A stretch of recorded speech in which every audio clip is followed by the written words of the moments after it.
Shalom, and welcome back to B'nai Noach Academy, Thoughts on Life.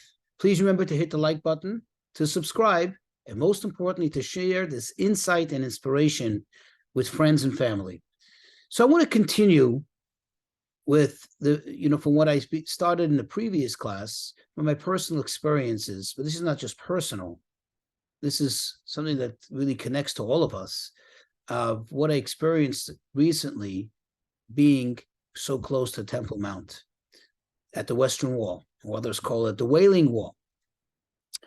And like I said, if you heard that previous broadcast, I described how so many different peoples come there.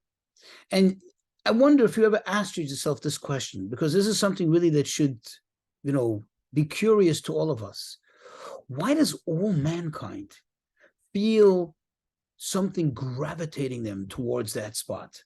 In other words, what is it about that place that pulls all peoples from all over the world, people who don't have any even official religious connection, so to speak? Their religion doesn't in any way espouse that there is a connection to Temple Mount.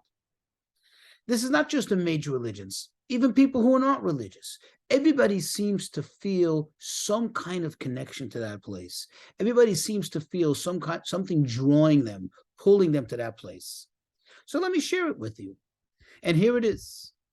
This I'm going to quote now from the book called Mishneh Torah, or Yad HaChazakah. It's a book of laws which includes all the laws of the Torah, including laws which are not practiced right now in actuality, as we do not have that ability to do so, for reasons that Mashiach has not yet arrived, and therefore we cannot rebuild the temple, and thus we can't offer all the offerings. But in this book, it includes all the laws of the Torah in a very systematic and very codified manner, in a manner which is easy to find, easy to access. This is the book that was written by the great Rambam. Rambam is Rabbi Moshe ben Nachman. Rabbi Moshe, the son of Nachman, of Maimon, Rabbi Moshe ben Maimon, Rabbi Moshe, the son of Maimon.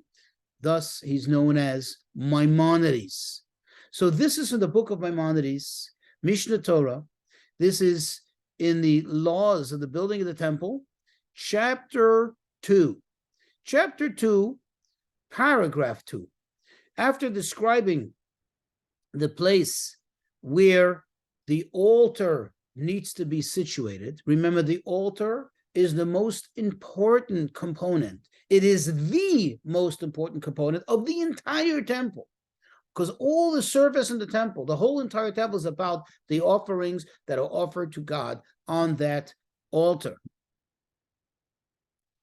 This altar, he says, it is a universally accepted tradition that the place where King David had designed it to be, and where King Solomon actually built the Mizbeach, in the threshing ground of Aravna, is the place where Abraham built the altar and offered. He brought up his son as an offering, if you recall the story of the binding of Isaac.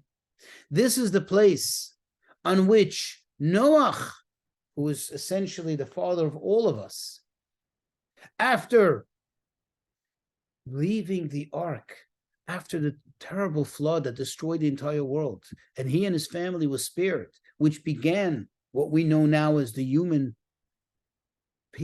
race, mankind. He offered there too a offering. And this is the place where Cain and Abel, where they offered their offering. And this is the place where Adam, the very, very first human being, offered the very first offering. And he concludes with the words, and from there he was created. As the sages say, the sages in the Talmud, that is, Adam mimakom kaparato nivra. Man was created from the place of his atonement. So now you know. We all originate from there. And when I say we all, I mean every single human being. Every single human being, whether from this nation or from another nation, from this people and other people, whether white or black, green or yellow, any colors, any persuasions, even to the most primitive of people, so long that one is a human being, we are descendants of Adam and Eve, of Adam and Chava. So if the tradition holds that Adam, the earth that the Torah describes that God took, and that he used as the major component of forming the body of Adam, that means essentially we all come from there. Now you could understand. Everybody gravitates to their roots, whether they know it or not, whether they understand it or not. Sometimes we're not privy to something, but we still do it. We feel something pulling us. How many stories are there in the world of people that had just felt some kind of connection, not knowing that they're really related, only to find out later? How many children who were adopted, who bumped into people who they felt so connected to, they felt something pulling them, gravitating them to that person, without being privy to the fact that that person's their mother or their father, only to find out later. Because when we come from somewhere, God made it so that there is a magnet, there is the force of gravity that pulls us towards that thing. So everybody feels some connection. Everybody feels something to Jerusalem in general, and particularly to that spot. That spot, which although we don't know exactly where it is today, we have an approximate idea where it may have been. We don't know precisely, which is fine because we don't have the ability yet to rebuild it, but it's generally up there on the Temple Mount. And now you know why we all feel connected there.